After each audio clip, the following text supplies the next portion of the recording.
Jeffrey? It's the show featuring Yeah. West See, this is, yeah. I got my nerds in the background, but I still got to edit my stuff because that's not much fun for Hi, them. I'm a nerd.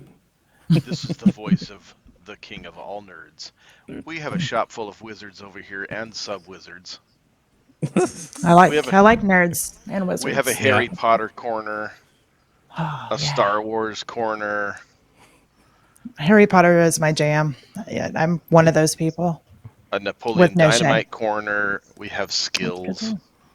I feel like I missed that though. Like we're about the same age, I think, and I feel like I missed the Harry Potter thing. Like I didn't read those books. I didn't watch those I did, movies. but I have kids, so I mean, Oh yeah, that's true.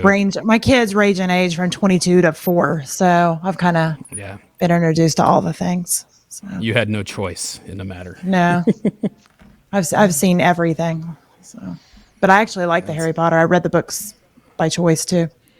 oh, that's good. They're That's fun. always fun when you do that. They're kind of magical, you know. They are. I keep waiting for my letter. It hadn't happened yet though. Have you bought an owl? You have to buy an owl first. I want to buy an owl. My husband won't let me. That's an ongoing conversation. I'm happy you brought that up because I'm always like, I want to buy an owl. And he's like, no. And I'm like, when Well, you die, I'm buying an owl. So, I mean, this is how it's happening. just go to the You're not. toy store and buy a rubber owl, sort of like in the I don't same want a aisle as rubber rubber owl. chickens. I want a real owl. A real owl. Who? Who? Who wants a real owl? Who? The guest is raising her hands. So you couldn't I see am. that, but you're going to see it Yeah. in 5, 4, 3, 2, 1, 0, go.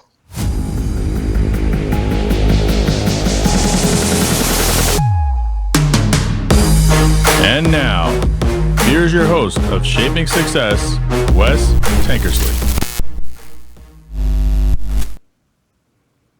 What is up, everyone? Welcome to Shaping Success. I'm your host, Wes Tankersley. Thank you for taking the time to tune in. If you're watching this live, please do me a big favor. Start a watch party. If you're listening to this on the podcast, do me a favor, like, share, and review it. Help me to grow the show. If you tag me, it'll help me to find you. I'll respond, and I'll send you a nice sticker pack. Hey, today we have a special guest named Maria Daniels. She's a podcaster and also a self-proclaimed serial entrepreneur who has her hands in a lot of things. So welcome to the show, Maria. Yeah, it's great to be here. Thank you so much for having me. Yeah, it's exciting to have you on. I got into the Indie Pods group and then I start seeing you everywhere. It seems like you do a live show every single day. Is that kind of what you're firing up right now? We're not doing one every day. Right now we have 3 scheduled live shows a week. And then we'll pop in with some one-offs here and there, just depending on everybody's schedules. But there are 3 live shows going on every single week now, which has been kind of a crazy plan because I didn't just start one. I was like, I'm going to do these 3 shows now, which is kind of ambitious. As running a podcast, just getting guests, getting the schedules and all that. But I'm kind of one of those people who go big or go home. So I was like, I'm going to do it and make it work, or it'll just crash and burn. And then I'll just do something else. It'll be fine. Well, it's fun to watch. So that's a good thing. You're entertaining people and you're kind of getting your message out there. Can you tell us a little bit about yourself? Like when you grew up, where you grew up, and then kind of like through high school, and then we'll start talking about the entrepreneurial side of that whole thing because there's a big story behind that one. Absolutely. So, well, it's funny when people say, where did you grow up? I always say that I grew up in Tennessee, which is true, but I was only there from the time I was about 8 until I graduated. Before that, I was everywhere. We moved around. My dad was not in the military. Everybody always asks, or were you a military brat? And I wasn't. But my dad worked as a lineman and he worked for a contractor and we moved around and, we went with him. So I've lived everywhere up until I was 8. I went to like 6 different kindergartens. I mean, it was crazy, but we finally settled in Tennessee whenever I was 8. My mom was pregnant with her 3rd child at the time, which was my sister. And she pretty much gave my dad the ultimatum, I'm not moving with another kid. So my dad actually looked for a job locally there and got on with the local utility board. And so we settled there in eastern part of Tennessee, right outside of Knoxville. up until I graduated. And then I came to Ohio, which is ironically where my parents grew up. So I live like 2 minutes from where my parents grew up, which is hysterical that I ended up kind of up back here. But yeah, so I graduated and I was going to college in Scioto County, which is Shawnee State University, for a while until I ended up switching to going online, because I always tell this story. I grew up in a Southern Baptist family. So my first year I get pregnant, my first year of college. And so it's pretty much like, in our family, it's like shotgun wedding. So it's like, oh, you're pregnant. When's the wedding? And we're like, next month. So we got married to kind of fix that problem. And it was kind of like the rest is history. But, it's funny, just kind of the paths life takes you on. It ended up being one of the best things that's happened, not only because I love my child, but also because, it made me have to be a little bit more resourceful, made me have to think outside of the box. I still wanted to be able to go to school. I still want to be able to get an education. I still wanted to be able to do all these things. But then I had this whole new set of responsibilities as a parent. And, that I think actually enabled me to be able to dream bigger. I mean, I know a lot of people think, oh my gosh, you're a teen mom. How did you ever? And I mean, there were definitely lots of bumps in the road. Don't get me wrong. If you listen to my podcast, I share all the details of all the stuff, the stories of all the things. That's just kind of become my brand, is literally being completely real, raw, and authentic and telling all the things. But all in all, I really think that has been, something that's kind of made me who I am, because I'm able to see things in such a way that I don't think that I would have if I had, the quote unquote easy road, Yeah. And it's interesting because I don't know that I had the easy road, but I know that, I had a more structured kind of road. And I could see, like, I got married when I was 19, but we didn't have kids for 13 years later. So you throw a kid in there being really young. I mean, you're not even barely graduated high school, and you got to figure things out. So that's I can only imagine how crazy that is. But what kind of pushed you towards starting a business? I mean, what made you think, well, you know what, college isn't for me? Because I kind of wasted my time. I went back to college and I got 2 degrees, and I'm like, then I found it, right? And this was 2 years ago. So how was it so easy to figure that out? Or it definitely wasn't easy. Yeah. Yeah, it definitely was not easy, but it was interesting. Yeah. It's funny because my first business, I didn't even really count as a business until later on, because, I grew up poor. I mean, we did not have a lot of money. Up until Dad started working there in Tennessee, he used to get laid off every fall and winter. So we were like, we had no money. And so, I never knew entrepreneurs. I never knew that term. I don't even know if that was a term whenever we were a kid, but I didn't know business owners. To me, a business owner was somebody that had, gone and got a degree, worked in an industry for 30 years, saved up money and started their own business in the same industry that they had been working in for 30 years. To me, that's what it was. So I didn't even really realize that was an option. I ended up starting working on my own as an entrepreneur. I didn't even know that's what I was doing, which was funny. I was just trying to do something to make some extra money because, again, I was a young mom. I was trying to finance, doing my own schooling. And my current husband at the time was working.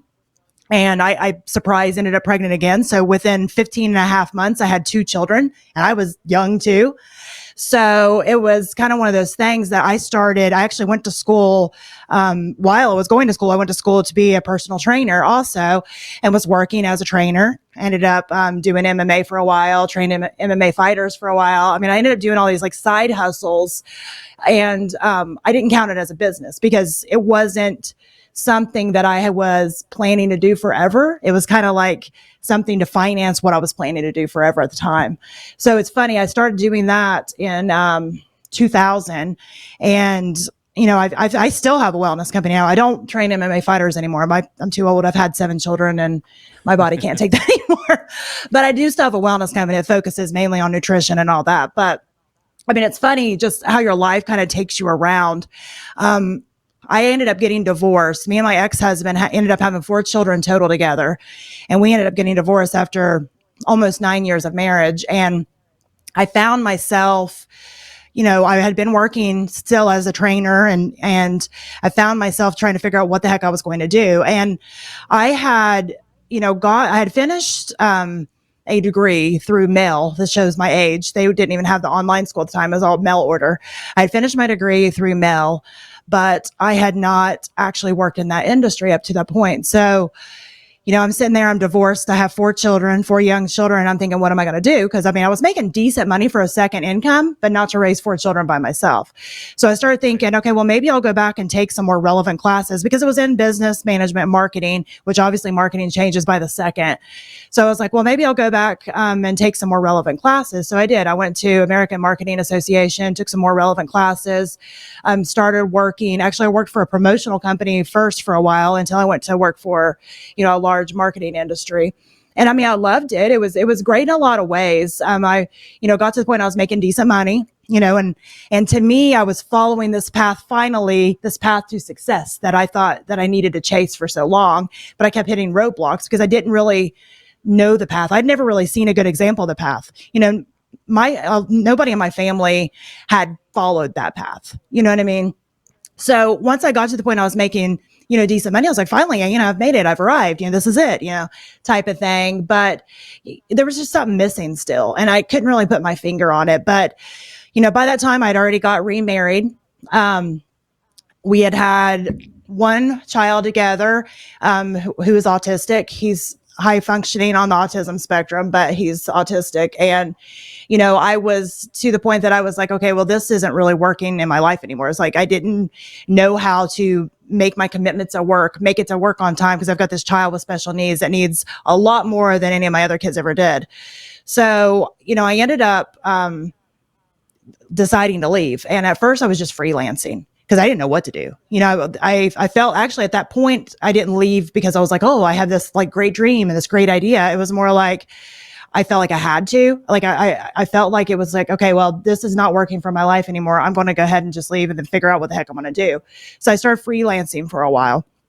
And, what I started to find was I had never really, put a big emphasis on the fact that I was so resourceful until I did start freelancing. I started freelancing, and a lot of these business owners were like, wow, how would you think to do that? And I'm like, I don't know. I've had to figure stuff out my entire life, and it wasn't until then that really I started thinking, okay, well, this is obviously, a benefit to a lot of these companies, that I can think outside of the box, that I can, problem solve, that I can, bootstrap. It doesn't always cost the big dollars. I can tell you what you need to do if you have a super small budget or sometimes no budget at all. I just was able to kind of start to figure out some of these superpowers that I didn't even realize I had because it wasn't in any of the classes I had ever taken. And, I worked like that for a while. And then I started getting so busy. It was actually my CPA that was like, you're either going to have to slow down a little bit or you're going to have to make this an LLC. So I decided to make an LLC and kind of went from there. But I ended up, I didn't tell my story for a long time because it's not one of those like overnight success. It's not one of those like pretty stories that people tell. And there's a whole lot more to my story that we're not going to get into here, but you're more than welcome to kind of get on. I tell it all on my podcast over, different times, but, not everybody has this like storybook story, this beautiful, gorgeous story that's just like, oh, and I did this and it was so great. And I did this and it was so great. And my story wasn't like that. My story was a lot of trips and falls. And some of them were because of me. And some of them were because of things that were completely outside of my control because I've led a very chaotic life. So, some by my design and some outside of my design. So it's like, it was kind of one of those things that when I started my LLC, I had been busy, but it was a whole different thing. I had never owned a real business. I'd worked, in the nutrition and in, training and all that, but it was completely different than running a company. Right. And my only experience with a company was working for corporate companies. So, being the person that has no idea and also being the person that's terrible at asking for help, I was like, I'll figure it out. It'll be fine. I'll figure it out. So it's like, I tell people, and I run into people that we work with now, that's the same way. It's like you start a business because of the 1 or 2 things you do like amazingly. And it definitely does not mean that you do all the things amazingly. And, there's a few things that you should never try to do unless you're in those industries. And, obviously those are like legal services, bookkeeping, all that kind of stuff. But, there's some things that it's okay to kind of bootstrap it as you go and figure it out as you go. But, there are certain times and places that you do need to kind of delegate and ask for help. And I think that's a hard thing, especially with super small businesses, to try to figure out where that point was. And, for me, it ended up being one of those things that, I made great decisions like most people, and I make terrible decisions. And I decided during that time, I couldn't find good examples of people that were saying, I did this and that was stupid. Or, you know what I mean? I should have done it like this, but I didn't. That was really stupid. I couldn't find that. I kept finding, all these stories where it was like, well, you do this. And then I made, $20K this month, and I did this and I did that. And, and those are fine and dandy. It's whatever. I mean, it's great to hear that those are possibilities, but that wasn't what I was needing. I was needing, something that was more real and more, it was telling that there were struggles, because I was questioning myself this whole time. Because, at this time, I've got 5 kids, and I just given birth to my 6th kid. So I've got five kids. One's on the spectrum, have a newborn baby, and I'm trying to figure out my entire life at that point. Like, oh my God, So, yeah, because he was a surprise. He was not a planned occurrence. So he was a surprise. So, I'm sitting there figuring out my whole life, and I kept questioning myself, what did I do? I was making good money, I had security, and now I'm trying to figure out what the heck to do. And my everyday, there's no controlling my everyday. I had, no way to control, what my autistic son was going to be like that day, because he could be completely fine one day. You wake up the next day and he's a different kid. Sometimes he'd wake up from a nap and he'd be a different kid. So, it was very challenging trying to figure all this stuff out. And I kept, I would watch things and listen to things and read things. I mean, some things were inspirational and very helpful, but I wasn't seeing good examples of people that looked like me, right? That was like their life was chaos and there was no getting out of it. Other than stepping away from my family and never looking back, which obviously wasn't an option, there was no getting out of my chaos. There just wasn't. So, I was able to work through a lot of the stuff and was able to figure some stuff out, and it worked for me. But once I started to see some success in things, I made the decision that I was going to, really start to be, raw and real and authentic. Not that I was completely lying before, but I was wearing this mask, right? I was wearing this mask where I didn't want everybody to see, my dirty laundry. I didn't want anybody to see how much I struggled, because to me, I thought that would completely make it to where nobody would want to do business with me. It's like, okay, that chick's a hot mess. We don't want to do business with her. But in reality, once I started to really come out and tell my full story, and, it actually had the opposite effect. Now, I'm sure there's some people, it's like, that chick's weird and sarcastic and we don't want to work with her, and that's fine. Those aren't my people anyway. But for the people that are my people, it's actually, been a benefit, because I've been able to identify with other people, especially women, who are trying to juggle family and, a spouse and just all the things. And, they're questioning themselves. I've been able to really identify with that. And then, I've got a lot of experience with other, bigger companies, and my track record proves, all of that with them. So, I mean, all in all, it's kind of been one of those things that I don't think for everybody, I don't think everybody would be okay sharing all the details of all the things. But for me, I felt like it was something that I had to do. It was something I felt called to do. And that's exactly, one of the reasons that I do that with my podcast. Well, and I think it's amazing. I mean, you sit there and you're talking about all this. I have one child, and I look at that as that's a lot of work. I can't imagine having 7, having an autistic one, and then having all these things going on at one time.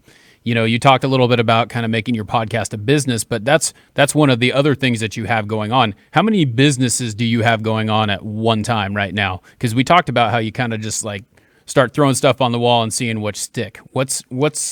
How many you got going on at once? Actual businesses, 5. Now, that being said, the way that I end up doing things is if I come up with an idea, I have a process on trying to figure out if my idea is tangible, because I am one of those visionaries, like a lot of entrepreneurs, that comes up with ideas for all the things, right? We have all these ideas like, oh, that's a great idea. Oh, that's a great idea. And that can kind of clutter the mind. So I have a brain dump journal that I use. And if stuff comes to my mind, I literally write it down. I'm not going to make a decision on it. I'm not going to decide to do it or not to do it right now. I'm just going to put it in my brain dump journal.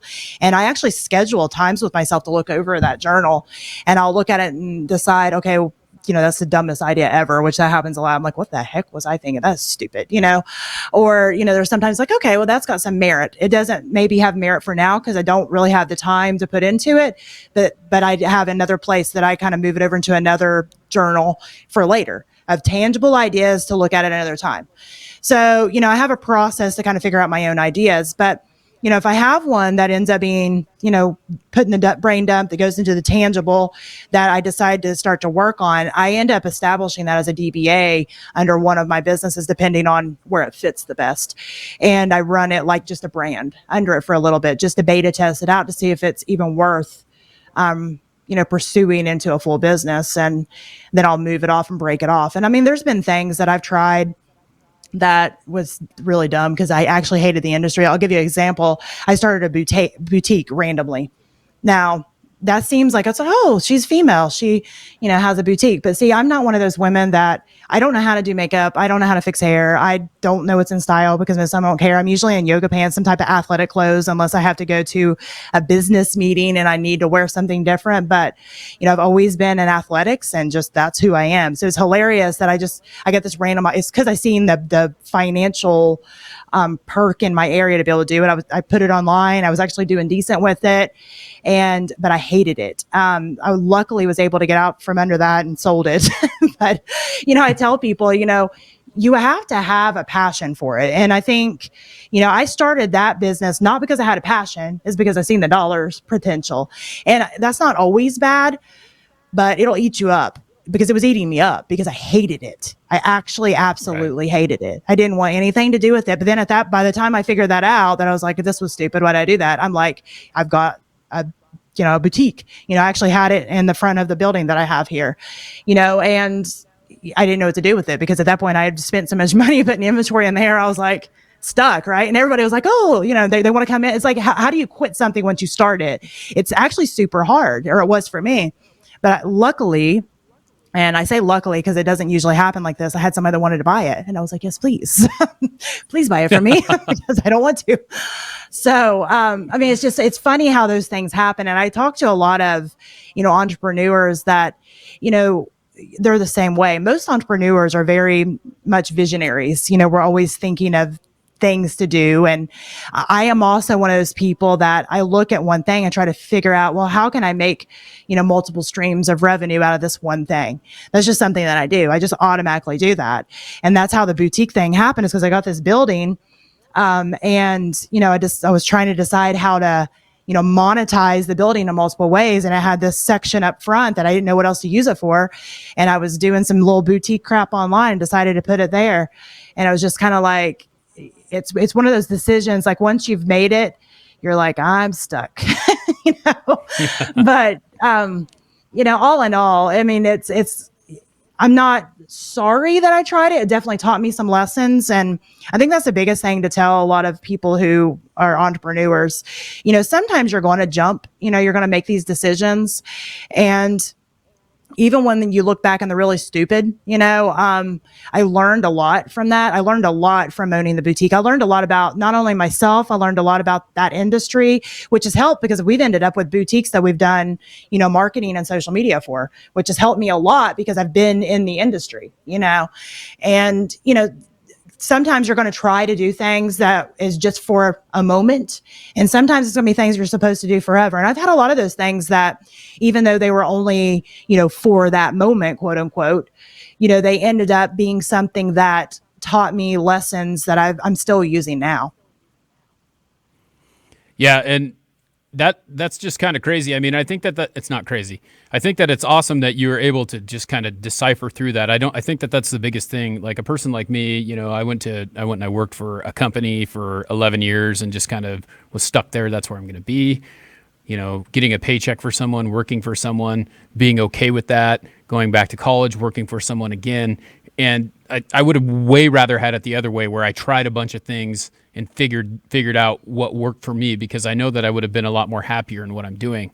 So now I'm in this position where I'm trying to figure that out. And you've got that jump start on, someone like me. We're pretty close to the same age. And then you've already got that jump start where it kind of works like that. So I'm starting a podcast, and we were talking about it the other day, and my mindset was just create. And you're like, well, when I start it, I'm going to make it a business. I'm going to do it the same way Yeah. that I do everything else. So how did you create a business out of a podcast? Because I know most people who are doing these podcasts, they're like, well, I'm just going to get a lot of people to listen and then someone's going to sponsor me and that's how it's going to happen. You looked at it another way. I'm going to make money right away. How did you do that?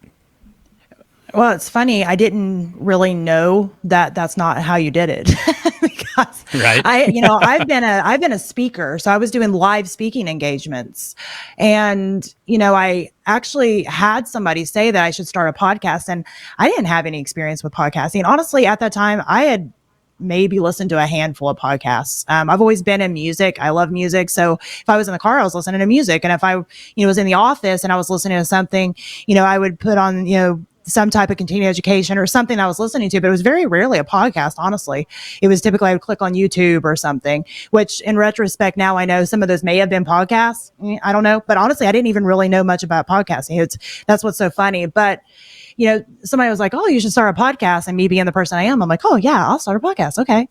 Knowing nothing about it. And I jokingly Right. call myself an accidental podcaster because I'm an accidental podcaster because I was like, well, I'll try it. Yeah, let's try that. So, I assumed everybody did it like this.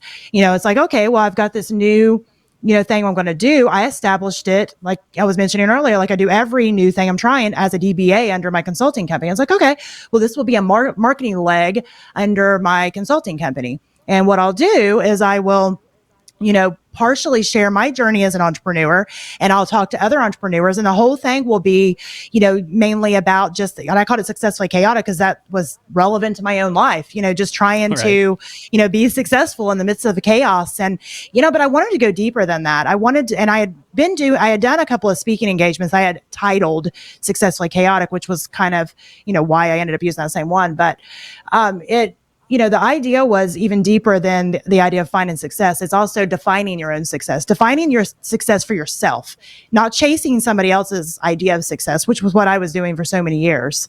It was defining what does success look like to me? You know what I mean? What does that look like to me, not to somebody else? And, even in the middle of that, also figuring out, okay, well, not everybody's journey is going to look the same. So everybody's brand of chaos is going to look different, right? Your brand of chaos is going to look different than my brand of chaos. But at the end of the day, chaos is chaos. And you have to try to figure out how to kind of make it through that. So, I kind of wanted to go that level. And then, as we mentioned, I've kind of multifaceted like a lot of other entrepreneurs on what I like to do. So I wanted to also touch on relationships and touch on, the fact that I've been in the wellness industry because we're all very layered. Humans are layered. And I always use that phrase from like Shrek where he talks about that, ogres are like onions, they have layers. I'm like, Yep. People, are like onions, they have layers. And, part of the thing I think that drove me so crazy about myself for so long is I felt like I had to keep all these separate boxes. It's like, well, this was my work box and this was my mom box and this was, my wife box. And this was, I had all these separate boxes. And I would try to compartmentalize everything. And it was actually driving me insane because they leak out, they leak over into each other. They don't stay where they're supposed. I can be in the office and I get a call from my 15-year-old because, she decides that she needs this new kind of contacts. I mean, it's like, your life bleeds into each other and there's really no real way of completely stopping it. So, for me, I wanted to kind of talk about all of those things because as an entrepreneur or even just as a person, you have all these things that come up in life. And if we're going to actually live a successful life, we have to find out how really to address all of those things. And, you hear that work-life balance term all the time. And that was another thing that I wanted to make sure and touch on because, when you have a business, you're always trying to balance work and life and work and life and work and life because especially when you're starting your business out, you're working all the hours and doing all the things, right? But I think for me, it was really defining that there was never going to be a complete balance. And that was hard.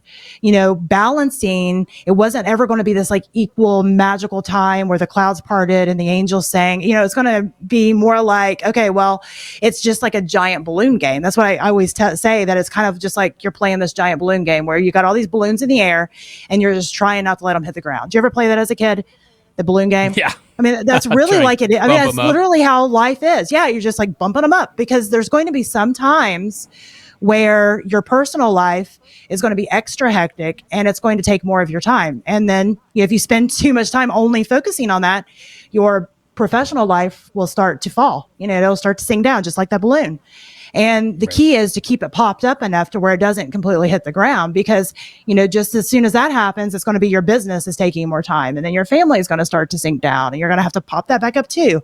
And, for me, it's understanding that is work-life balance, that it's never going to be equal 50-50, balance. And that was actually very freeing once I remembered that and realized that. And I wanted to make sure that, I helped other people kind of find balance for themselves. So, that all in all, that's what it is working, with entrepreneurs and speaking on different topics and then helping anybody that's listening through whatever they're going through at that time, depending on the topic. So, it's been a passion project and, being able to make money off of it, I guess is a perk because honestly, when you start a business, money is a goal as far as at least breaking even, but it has been more of a passion project for me than anything. But I guess I really didn't realize that everybody wasn't running it like a business up until like semi recently, honestly, because I thought everybody was like, oh, okay, well, I'm doing this thing. I want to be legally protected. I want to make some money off of it, at least to be able to pay my expenses and at least break even, right? You don't want to go in the hole. Nobody wants to go in the hole. And I didn't realize until it wasn't that long ago that was not the norm for the podcasting world. And honestly, that's kind of we've taken a little bit of a shift with our company as far as, when I started my podcast and, a lot of businesses we had worked with seen that, they started asking me to help them start their podcast, and I've told them I'm not a podcasting expert. That's not what I am, but I am somebody that can tell you the steps you need to take. And I also we have a team of people that we're bringing in to do like editing and some different things with these businesses who, especially last year, needed to jump and do something quick to be able to still, be relevant in the market. So, and that's kind of segued to figuring out that a lot of podcasters were not running their podcast like a business, that now we have a DBA called Podcast Sauce, which kind of goes with, we have another DBA called Marketing Sauce that is kind of like a brand. And we called this one Podcast Sauce. And it's kind of helping podcasters be able to monetize their podcast without, there's nothing wrong with ads. I'm not against ads. I'm really not. But to me, that's a bonus. That's kind of like the sprinkles. It's not even the icing on the cake. It's the sprinkles on the cake. So, right. You really need to look at other ways to be able to make, money from your podcast other than advertising. Because, if you're doing advertising correctly, in my opinion, anyway, on your podcast, it needs to be relevant to your podcast, to your listeners, and to what you like. You know what I mean? I always get annoyed when people reach out to me and want me to, put an ad or to sponsor something or to refer something to my clients. I'm like, I wouldn't use this. Why would I tell my clients to use it? Right. I wouldn't use it. You know what I mean? So, and that's kind of the biggest thing that we get into right now is the fact that that's really what it is. It's like, here I am sitting with this hat and the shirt on. This is me. This is the type of person that I am. Now, when I go into my job on a daily basis, I have to look a little bit different. I got the collared shirt on, I got my hair combed, and I'm walking into a business, and this is what I want. And when you try to tell me that I have to show something or advertise something that I don't believe in the same way, even when I'm selling something to someone, if I don't think it's a good product, it's really hard for me to sell it to them. So yeah, running those ads it's not great if you're not back behind it, and people can tell. Like with me anyway, I kind of wear it like I'll be advertising for someone, but it's kind of like if I don't like it, I'm not gonna push it as hard as I could. Whereas with something that I love, then it would be a whole different story. So yeah. So, all in all, to me, no matter what your subject matter is on your podcast, you'd be surprised the ways that you can monetize it. And I kind of hate the term monetize, but that's what everybody uses. But, right. Because anything that you're doing in a business realm, and a podcast is in a business realm, should be run like a business. It should be ran with the idea that you're, again, trying to make a profit, but really, breaking even should be first goal, because even if you're bootstrapping, all the things with your podcast, they're still expenses, so, breaking even should be goal number one. And, it's was funny to me. The first couple of people that found out that they didn't have it established as a business entity, I was kind of like, well, that's a mistake, and then I started finding out more don't than do. And I don't know, I guess because I've been in the business world now for a while, that I was just kind of like, oh, well, that's scary and dangerous. And you'll always worry about being sued, and I'm always worried about protection and my little bubble, Right. So, that's what business, having a business, helps shield your personal assets, and so to me, that was a no-brainer. And it's funny because people will be like, oh, you run it like a business. I'm like, yeah, I mean, I don't understand any other way. So, when you ask that, I guess I laugh because it's not like I pre-thought it out. I just did it the way that I thought everybody was doing it. I didn't even know there was another option, honestly. Right. Well, it's a great way to do that. So if anyone wanted, you said you call it podcast sauce. If anyone wanted to reach out to you for that, how would they get a hold of you to kind of get some coaching on how to do that and things like that? That's a newer DBA, so we're just getting everything put up there. So it's kind of like sad and pathetic right now, but you can still contact us through the consulting company, which is Reset Business Consulting. You can also find me obviously through the podcast through Successfully Chaotic, but yeah, we've just got that up. We beta tested it out with a few people before we really started building the site, and the site's kind of up. It's just kind of sad right now. And I just put a Facebook page up the other day, and I think it's got like, I don't know, not very many people, like 40 or something on it. I just put it up That's the the other way day. it always starts, right? But, yeah. So it's just kind of one of those things that we're laying everything out. But we were doing it on the consulting company side with businesses, and then podcasters started coming over there. And I thought it made more sense because, when you're marketing something, obviously you're talking to a particular group of people. And the way that I talk about it to a business is not necessarily the same way I'm going to talk about it to somebody that's already podcasting. So to me, it made more sense to break it off into a DBA just for clarity. So that's how that happened, because people, it's really the same thing. I mean, it's the same thing that we're doing. You're roughly the same thing, basically. Most of the things are.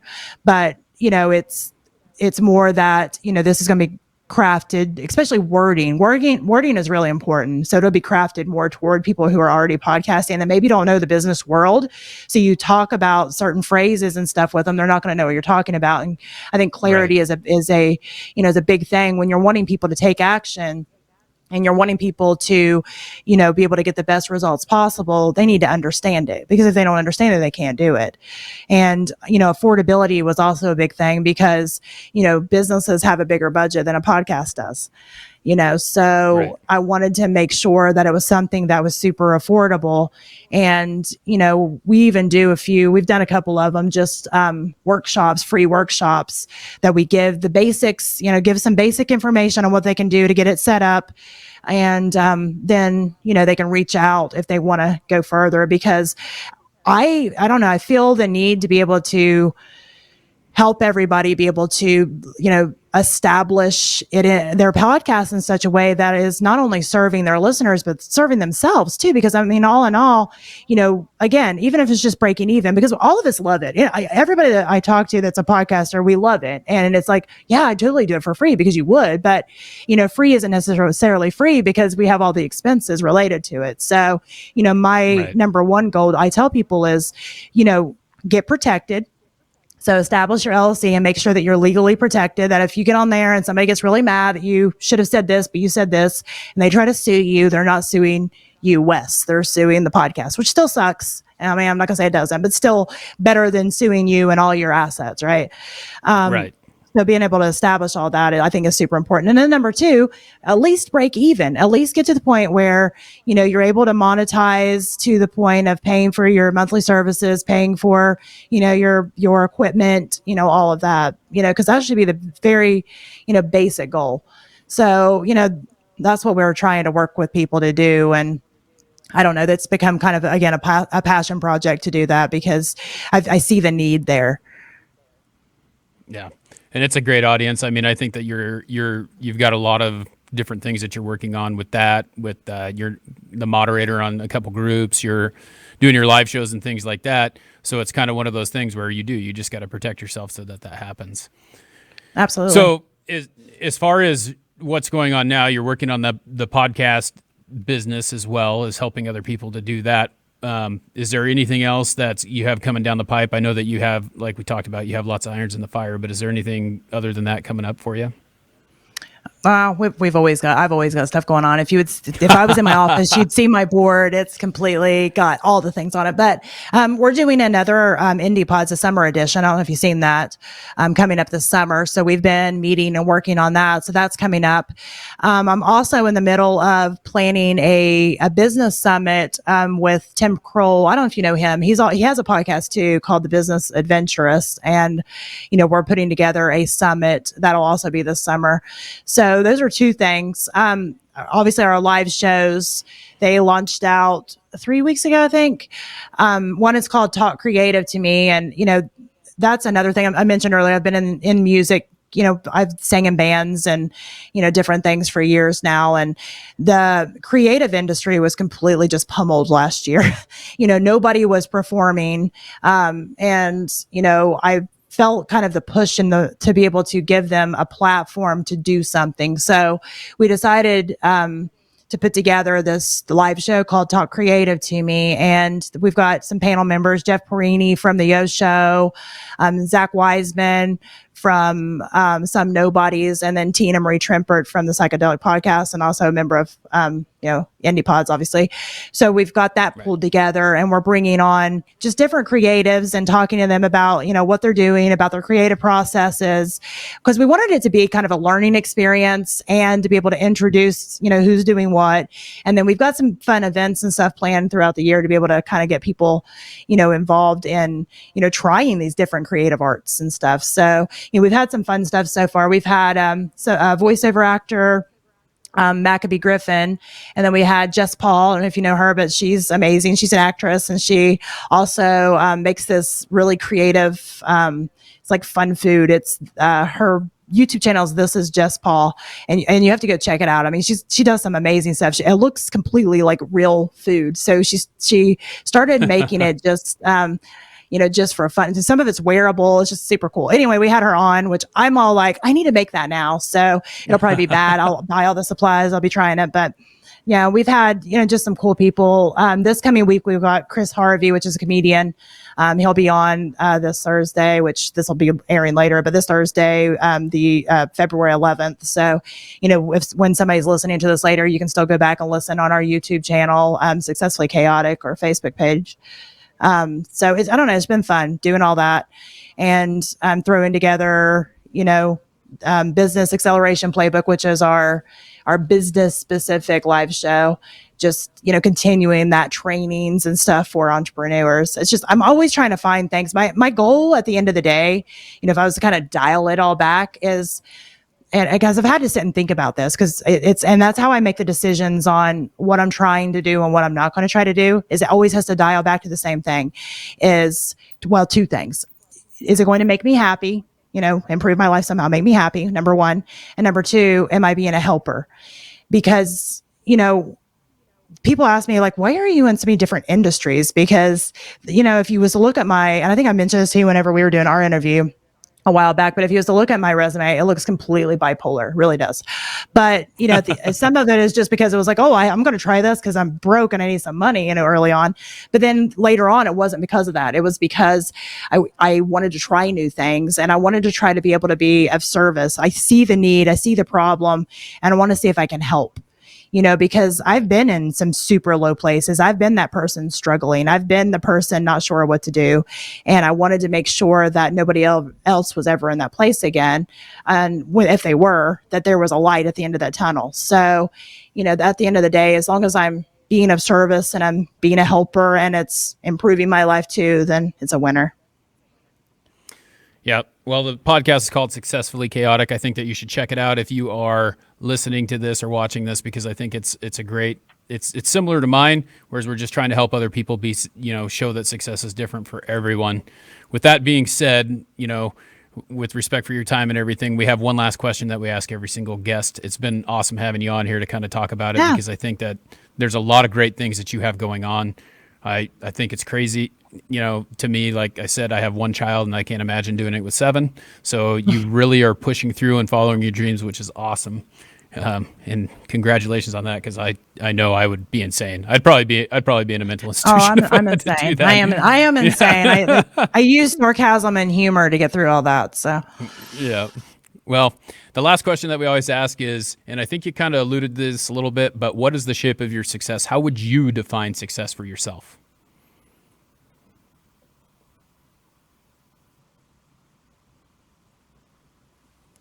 I think we lost sound there.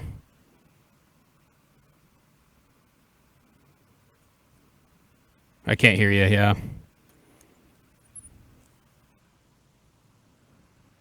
Hang tight here. We just lost it. Okay.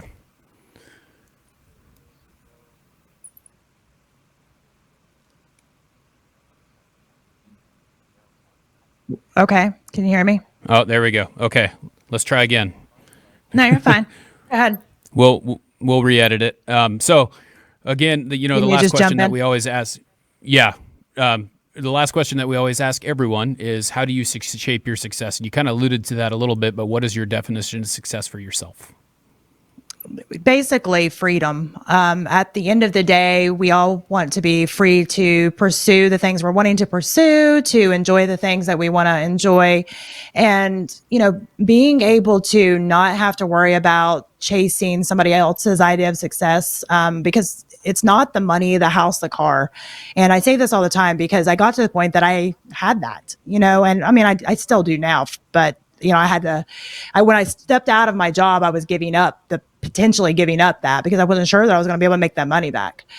But for me, it was the freedom of being able to choose what I wanted to do was so much more important than that. To be able to literally dream things into existence was so much, better than that. I wasn't being told, well, you need to do this. You've got to stay in this box. I was able to think of these things that I think of and decide for myself if it was something that I was wanting to pursue, if it was going to add to the enjoyment of my life, if it was going to help other people. And to me, that's success. As long as I can continue to do that, I consider myself successful. That doesn't mean that it's easy. My days are still crazy and some days are super hard. You mentioned I had 7 kids. There's some days I'm like, I'm done. Mom's out. But, all in all, if I stop and take a look at my life, am I happy? And I can actually, for the first time in forever, say I am now. And that wasn't the case for the longest time because I was miserable. Well, I think it's awesome that you found that. I think that a lot of people, like you talked about, they think that it's all unicorns and rainbows. Everyone has instant success. And I think that that's not the truth. I mean, I think we talked about this before where they see the success part, but they don't see the failure part. And the part that makes people successful is that they're willing to fail over and over again and continue to push towards that goal of what they're looking at. So I think that you're doing that. I want to say thank you for taking the time to be on here. It's been awesome listening to your story and kind of getting to know you more.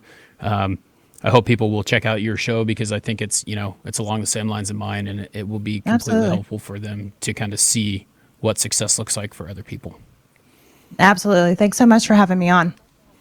No problem. Hey, thanks everyone. That's the end of the show. I wanted to tell you next time, I challenge you to find the shape of your success.